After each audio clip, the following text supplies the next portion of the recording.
Nilambur railway സ്റ്റേഷനിൽ parcel service പുനരാരംഭിക്കുന്നതിനുള്ള ശ്രമം ഊർജിതം. Railway ഉദ്യോഗസ്ഥരുടെ സാന്നിധ്യത്തിൽ യോഗം ചേർന്നു. നിലമ്പൂർ റെയിൽവേ സ്റ്റേഷനിലെ പാഴ്സൽ ഓഫീസ് മാസങ്ങൾക്ക് മുൻപ് അടച്ചുപൂട്ടിയിരുന്നു. റെയിൽവേ പാഴ്സൽ സർവീസിനെ ആശ്രയിക്കുന്നവർ ഇതിനെതിരെ പ്രതിഷേധവുമായി രംഗത്ത് വന്നിരുന്നു. ഇതേ തുടർന്നാണ് നിലമ്പൂരിൽ നിന്നും സാധനങ്ങൾ അയക്കുവാനും നിലമ്പൂരിലേക്ക് സാധനങ്ങൾ കൊണ്ടുവരുവാനും ഉദ്ദേശിക്കുന്നവരുടെ യോഗം വിളിച്ചു ചേർത്ത് പാഴ്സൽ സർവീസ് പുനരാരംഭിക്കുവാൻ ശ്രമം ഊർജിതമാക്കിയത്. പാഴ്സൽ അയക്കുവാൻ സാധ്യതയുള്ള വ്യവസായ സ്ഥാപനങ്ങളുടെ വിവരം യോഗത്തിൽ പാലക്കാട് ഡിവിഷൻ റെയിൽവേ കൊമേഴ്സ്യൽ വിഭാഗം ശേഖരിച്ചു. യോഗത്തിൽ ഉന്നയിച്ച ആവശ്യങ്ങൾ സംബന്ധിച്ച് DRMOയ്ക്ക് കൈമാറി തുടർ നടപടികൾ സ്വീകരിക്കും. പ്രദേശത്തെ പ്രധാന വ്യവസായ സ്ഥാപനങ്ങൾ റെയിൽവേ ഡിവിഷൻ റെയിൽവേ കൊമേഴ്സ്യൽ വിഭാഗം സന്ദർശിക്കുകയും ചെയ്തു.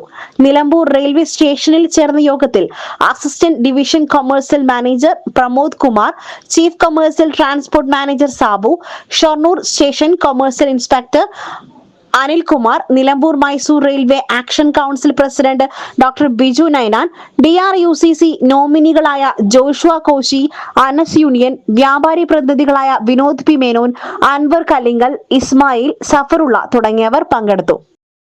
SS Gold, pure gold.